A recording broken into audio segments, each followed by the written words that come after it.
Good afternoon. I'd like to welcome everybody listening on this recording after we've done this presentation from Planet Geo. We are kicking off our urban forest management plan. This is a project that we were awarded funding from CAL FIRE, from a grant from CAL FIRE, and we began it in the beginning of February with a tree inventory. You can see on this cover page here the tree inventory that was completed in February by Planet Geo staff. It's inventorying all the trees, conditions, several requirements by CAL FIRE for the grant, but very awesome stuff for us to use in the future. But now we're moving towards the urban forest management plan, and Chris Pfeiffer here will present kind of the next steps moving forward, how the public will be involved, and get going with the planning part of it, which will really help the city for the next several decades in planting trees, tree care, and everything related to that. So I'll hand it off to Chris, and appreciate everybody listening. Thank you. That's great. Yeah, thanks, Joe. And thanks to everyone joining the discussion here today, and also to those joining the recording. We'll be posting this so that folks that aren't able to attend can listen in and then get a hold of us if you have questions or comments. Throughout the presentation, we'll discuss opportunities for public engagement as well as project milestones. But before we get into that, just a few logistics. For those attending, there is a chat box, so send comments and questions to that chat box, and then we'll address those at the end. And there will be a recording as well as a PDF to this presentation, so folks can stay engaged and stay up to date on the process as we go through developing the management plan. So the city has identified team members to consist of the city project team. And Planet Geo has urban forestry consultants assigned to the project. My name is Chris Pfeiffer, as Joe stated. I'm the project manager and director of urban forestry consulting services at Planet Geo. And also supporting the planning effort is Andrew Carrier, who's an urban forestry consultant.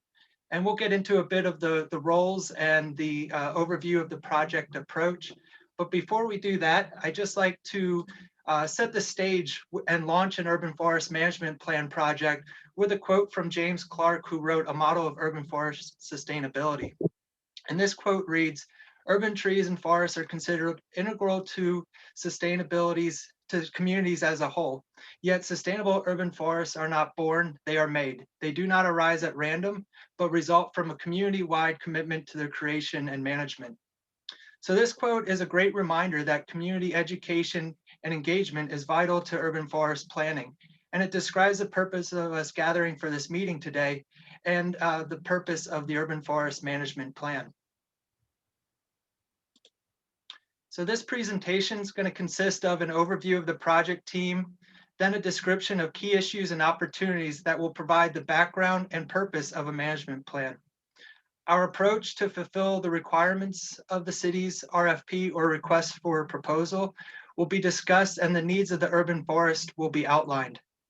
And we'll discuss the timeline and opportunities for public engagement, and wrap up the meeting with open discussion, address the chat box comments, and lay out the next steps in the planning process. So this urban forest management plan will be informed by an updated inventory of public trees in the city. As Joe described, this inventory was completed in 2021 here, and it was completed by TJ and Rocky and other ISA certified arborists with Planet Geo. And they collected information such as tree species, location, size, condition, and maintenance needs of over 12,000 public trees. For the management plan, I'll be the project manager overseeing the planning elements described in this presentation, and will oversee the writing of the plan along with final delivery. Andrew, as I mentioned, is an urban forestry consultant with Planet Geo, and he's going to lead the research, planning, and data analyses to inform the plan's vision, the goals, and the plan's actions. So with this team, we have been fortunate to work with communities across the US and specifically in California. Our certified and experienced inventory staff have inventoried over 500,000 trees in 27 states. and they provide crucial data for this management planning, as well as guiding tree planting, outreach, and evaluations of urban forest ecosystem benefits and services, which I'll describe on the upcoming slide. Our staff utilized Tree Plotter, which is an inventory management software program, and this program was provided to the city as part of the project to collect the data, but also to analyze and properly manage the urban forest in terms of prioritizing maintenance and updating as the city plants more trees. To date, there are over 4,000 users across 400 clients using this tree inventory software, and 40 of those are in California. So it's been a great experience working with communities to collect the data as well as applying that in an urban forest management plan. And in the past 6 years, our management planning team has worked closely with California communities across the US, engaging over 3,500 community residents and nearly 100 city staff through interviews and consultations. With our planning approach, we have seen successes including additional funding to urban forestry programs, tree canopy goal setting, planting prioritization, development of in-house arborist crews, updates to city code and ordinances, the development of pest management programs, strengthening of tree boards and nonprofits, and other successes. So we look forward to developing a plan for Los Banos that will establish a roadmap to achieve successes like these and other goals of the city. So now we'll discuss the extent of the urban forest, the benefits, key issues and opportunities, existing programs, and an overview of the urban forest today that will inform the plan to shape the urban forest of tomorrow. When we talk about the urban forest, we're talking about the trees in all landscapes across the city. Starting in the top left, we look at the urban forest citywide across public and private boundaries. The urban forest includes natural areas and open space as well. It includes trees and vegetation along waterways, such as along the canal. And the urban forest includes trees on institutional grounds, such as the Merced College Los Banos campus. And the trees in neighborhood parks also comprise the urban forest. We also talk about the trees in residential, industrial, and commercial areas, as well as the downtown areas. Those trees comprise the urban forest that we talk about and that we'll develop a plan for. In any landscape, trees in the urban forest are vital assets to the city that require proper planning and proper management. They're a part of city infrastructure, as shown in the bottom right image here, taken from the Pioneer Road Complete Streets Plan. So trees are a component of infrastructure that need to be properly managed and properly planned.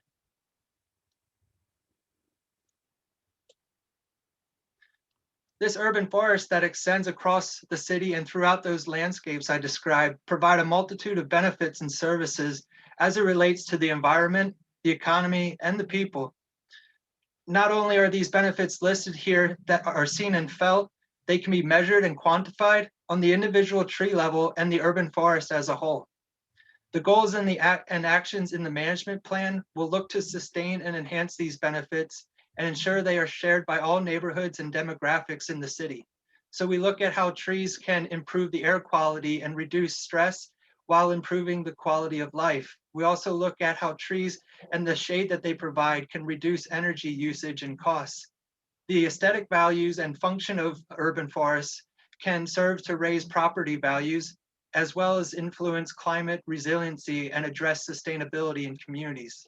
And there are also other environmental benefits and services that the urban forests provide to a community. So we know that the urban forest provides benefits and services, but trees in urban environments are often threatened by natural and human causes. Urban trees exist in an unnatural environment in many cases, and therefore require extensive planning and management, similar to other city assets. Across the country, we find that urban forestry programs often are short-staffed and underfunded, leading to a disproportionate maintenance of trees and enforcement of city policies relating to trees. A lack of these resources can lead to tree and sidewalk or construction conflicts, among other issues such as tree loss that exceeds the replanting efforts. In addition, we have the ongoing threat of the effects of climate change, existing and newly introduced exotic tree pests and diseases, extreme weather events, and other natural occurring issues and concerns. Fortunately, the city's Public Works, Parks, and Recreation Division applied for a grant from CAL FIRE and was awarded in May of 2020, as Joe stated. And this grant allowed the city to complete a citywide public tree inventory and the development of this urban forest management plan.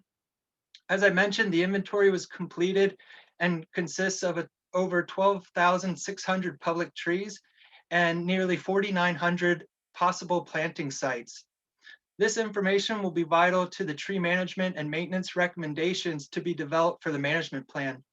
And some of these initial inventory findings are presented in the following slides. We're going to go into more detail and analysis in the planning efforts, but we thought it'd be great to share some initial findings as part of this presentation. Of the 12,600 public trees, our certified arborists found 170 unique tree species, which demonstrates the city has a climate and natural environment suitable for a diverse urban forest. You don't find that diversity in every state and every city across the country. So 170 unique tree species is something to really exemplify and to demonstrate in the urban forest management plan, the opportunities for diversity. The top 5 trees in the inventory consist of Chinese pistache, narrowleaf ash, London plane tree, crepe myrtle, and raywood ash. So these top 5 trees comprise over half of the entire public tree population, something that'll be addressed in the management plan. So we look at the diversity of 170 unique tree species, but we also look at the majority of the tree population and looking at these top 5 trees. We want to look at diversity in the plantings going forward to be resilient to pests and diseases, climate change, and also a balance of maintenance demands and workloads. We also want to understand the structure of the public tree population, which has an impact on ecosystem benefits and services, tree maintenance and removal demands, as well as overall sustainability.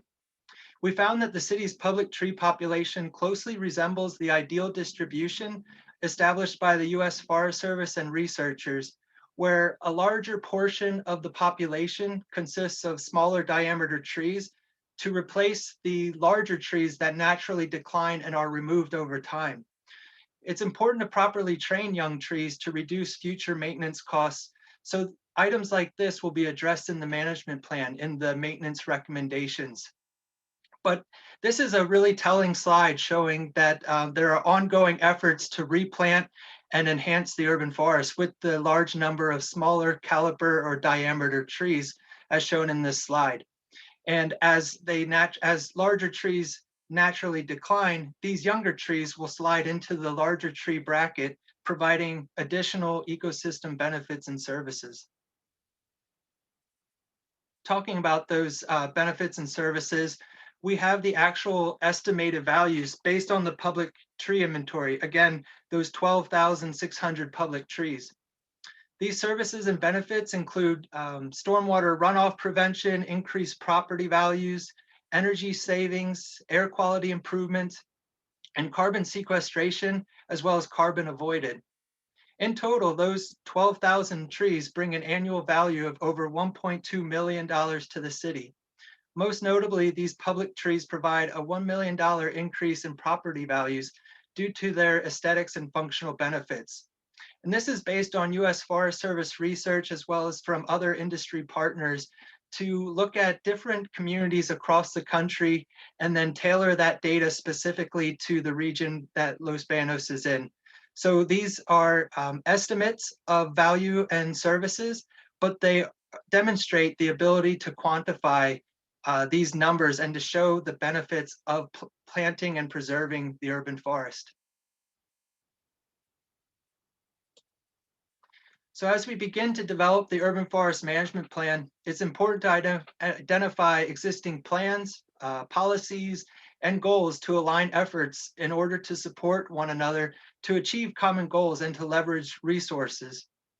Our initial research has uncovered existing plans such as the 2030 General Plan and the 2040 Update, the Parks Master Plan, landscape standards, specs, and guidelines, and the title and municipal code that addresses the city's urban forest. As we go forward with the planning elements that we'll describe in this presentation, we're going to do a deep dive into existing plans and policies, but this is just touching on some of the initial findings. The management plan is going to establish goals and actions that don't conflict with these existing efforts. And we're going to establish a shared vision where cohesive planning and collaboration leads to successes across departments and programs.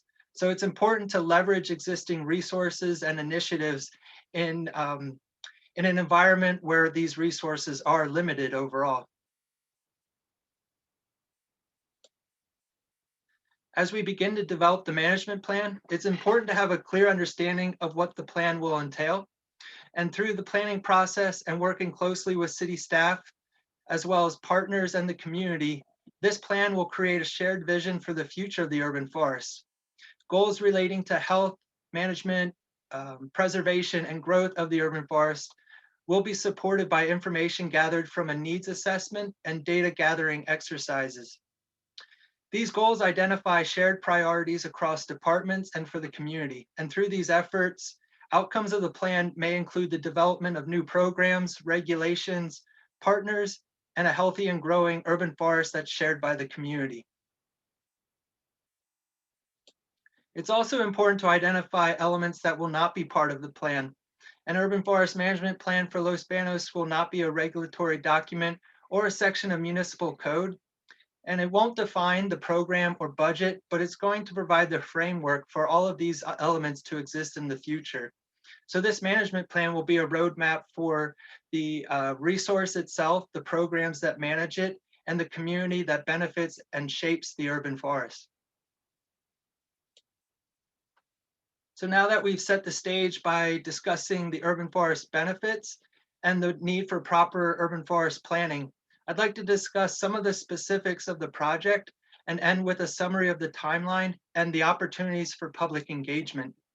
So I think it's important to share why plan for the urban forest, also lay out the needs of the city as stated in the RFP or request for proposal, and then to give a high-level overview of our approach on how we'll systematically analyze the urban forest to develop key strategies, goals, and actions.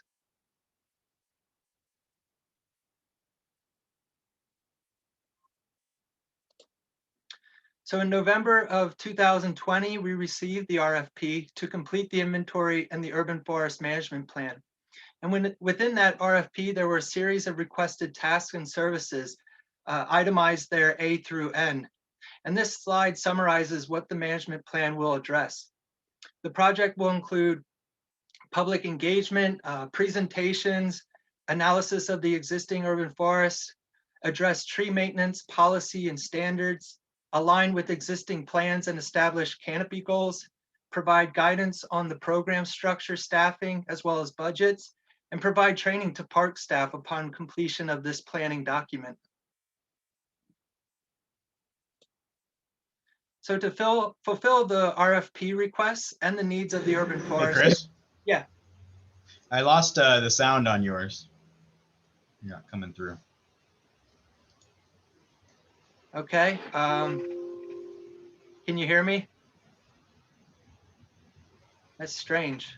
I'm gonna pause recording. Oh, that's it. You got it back. Okay. I'm not sure. How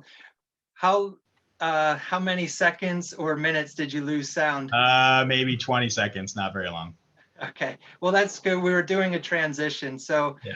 For folks listening to the recording, if you missed some of the talk, the PDF's going to be provided. So we're on page 19 and just talking about the RFP, the request for proposal, the tasks A through N, and how we'll address those desired tasks as part of the management plan.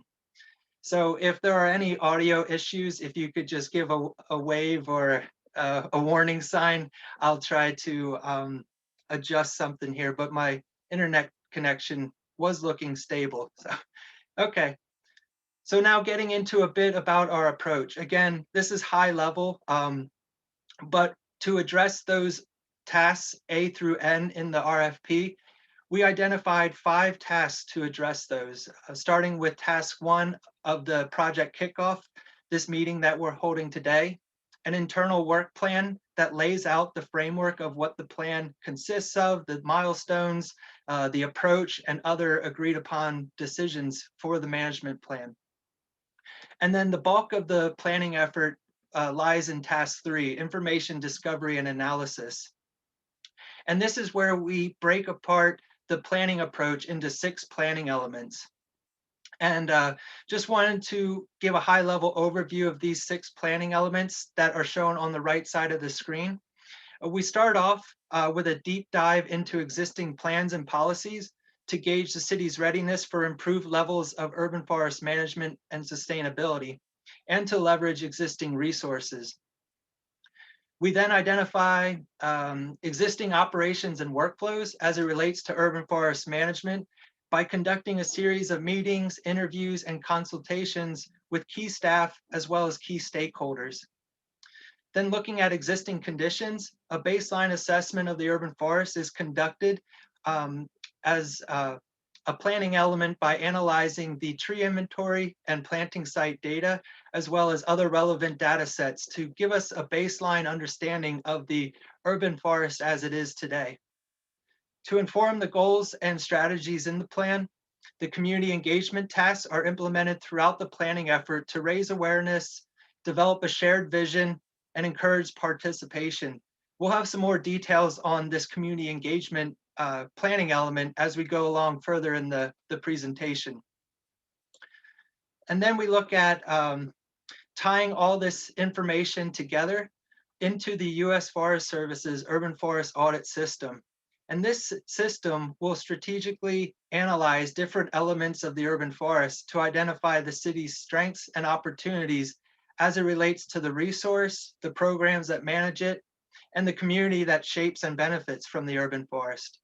So that's a high-level overview of the 6 planning elements as part of the 5 tasks to address the city's RFP or scope of work. So this slide just summarizes our approach and how it aligns with the project tasks. In the first column, we have the city's requested services, and the far right columns indicate our planning elements that address these requested tasks.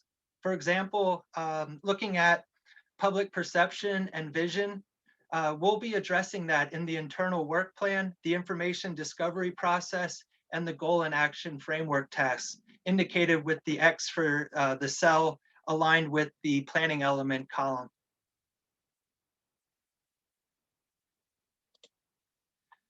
To demonstrate the information discovery and analysis task, that's that task 3 that I first described. We're going to provide a series of slides to show what this planning element entails, just at a high level to get an understanding of the process that is in place to analyze the urban forest in Los Banos. So after the research is completed, the analysis of the urban forest will be conducted by using the public tree and planting site data.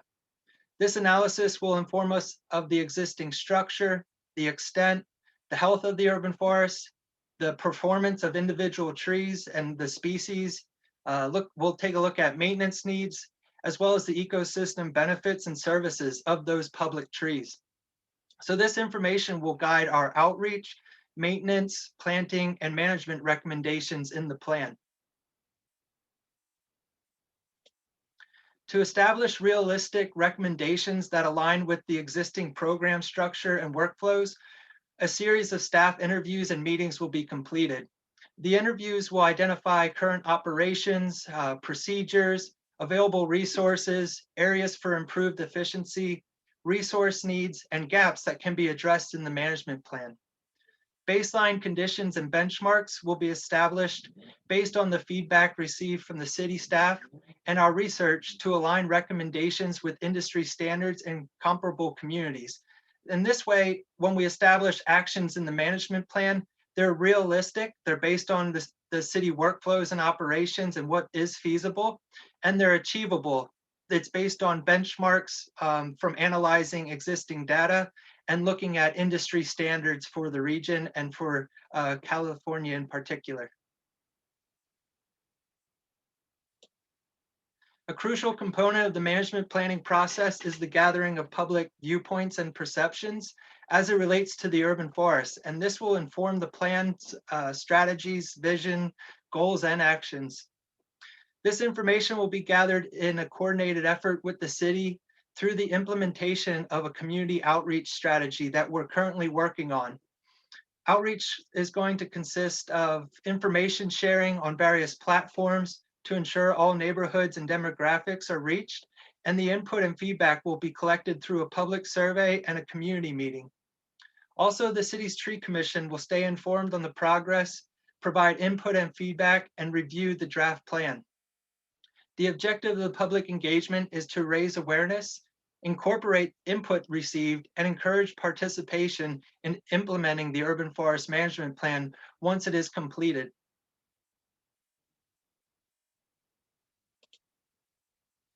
So as I mentioned, all information gathered from those other planning elements like the research, the staff interviews, data analysis and benchmarking, and community engagement gets tied into the U.S. Forest Service's urban forest audit system, which we've tailored specifically to the city. So this evaluation will look closely at the urban forest itself, the programs that manage it, and the community that shapes it. This audit consists of 11 categories of urban forest management and sustainability. And within those 11 categories, there are 130 subcategories or elements that are individually ranked based on our research and the outcomes of the planning elements. So this ranking process will identify strengths and opportunities for improvement that will then be addressed in the plan's goals and actions framework. And this slide just summarizes the process for developing the management plan. Those 6 planning elements from research to the urban forest audit will shape the plan's goals, the strategies, the targets, and actions. And these actions will be smart, they'll be specific, measurable, attainable, relevant, and time-bound based on our thorough analysis of the city's urban forests, the programs that manage it, and the community. And these are just some screenshots showing the planning elements leading to the goals, leading to the goal and action framework. And then on the bottom of the slide, just looking at some of the attributes of actions, the level of effort required, the priority of that action, the co-benefits. Implementing the action may support other planning efforts in the general plan or the parks master plan, so making an indication there, as well as giving the lead department or partner to implement that action, the target year, and also the funding mechanism to carry out an action if additional funding is required. And they're just showing here the screenshot of the planning approach, again, leading to the goal and action framework and the example layout of the actions themselves. And not to get into specifics on project management, this was discussed internally with the project team, but 2 important things to note here is the internal work plan, laying out the hows and whys of the management plan, the framework, the milestones and timeline, as well as the plan outline. After getting into our research and development of the planning elements, laying out the key components of the plan and agreeing on those before we get into plan writing will be crucial to the planning effort. There will be a series of drafts for internal review and review by stakeholders, and there will be presentations as well with the Tree Commission and City Council, and a final delivery folder containing the management plan and all supporting studies and maps, charts, graphs, and other resources. So that wraps up the planning approach to achieve the RFP scope of work. We laid out the 6 planning elements from research all the way through to the urban forest audit system. and then applying the outcomes of that audit to develop the goals and actions for the management plan specific to Los Banos. So lastly, just want to state that this project will adhere to a specific timeline, and it's based on project proven processes such as the internal work plan, the plan outline, regular meetings with the project team, project management software, and also draft review periods. And this here is a slide presented so that folks attending the presentation or the recording can look at when to expect certain elements of the project. And this is a working draft of the milestones. As we finalize the internal work plan, we'll update these project milestones, but this gives you an overview of when to expect certain tasks to be completed or worked on. So the yellow cells, or the cells in the first column, relate to planning elements and plan development. The orange cells, or the middle cell in the milestone key at the top, indicate public engagement opportunities, and the green cells, or the far right cell in the key, indicate project meetings. And this milestone summary does not include the monthly project team meetings, but you can see in this summary that public engagement is encouraged throughout the course of the planning project, and these engagement opportunities align with key planning milestones. A little bit more on the milestones relating to public engagement. Within the project approach, we've established key project milestones specific to public outreach and engagement. As shown in the previous slide, a public survey will be available beginning in June of this year to help shape the plan's vision. Throughout the project period, we'll be sharing information on the city's website, also sharing the public inventory data on Tree Plotter and other platforms for the public to stay up to date.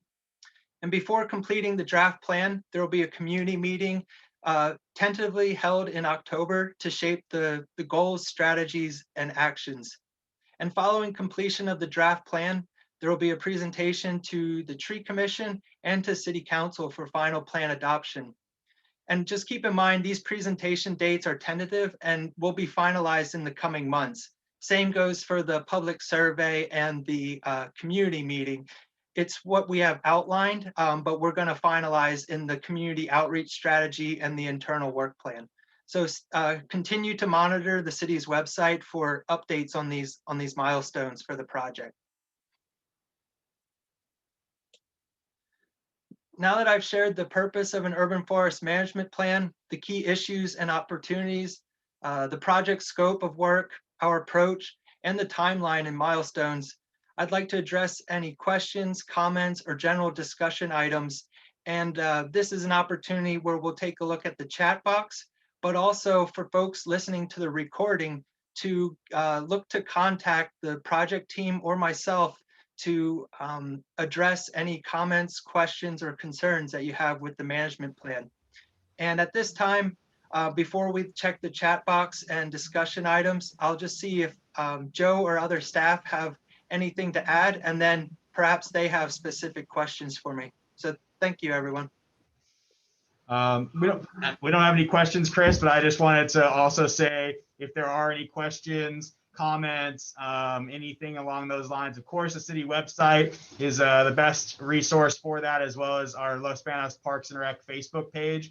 But you can also email us at parksandrecreation@losbanos.org, and that goes directly to my email. So I'll be able to answer those questions, or I can get those answers from Chris and his team. But otherwise, I just really want to say thank you for this presentation. I think this is a great way to start this project off, is to get these frequently asked questions answered and kind of lay out the plan. And in about a year or so, I guess, we'll really have something that we're going to be proud of. So I really appreciate the Planet Geo team and the work they've done so far, and looking forward to the future. Thank you. And that's the email there Chris is showing. Yep, there's the contact information. I think the best one to use there is the Parks and Recreation email address, and stay tuned for updates on the city website and opportunities to engage as listed in the milestones. So at this time, we're going to end the recording, and just want to thank everyone for participating. and for those listening into the recording. And we look forward to seeing you at the community meeting and attending and participating in the public survey. So thank you, everyone. Thank you.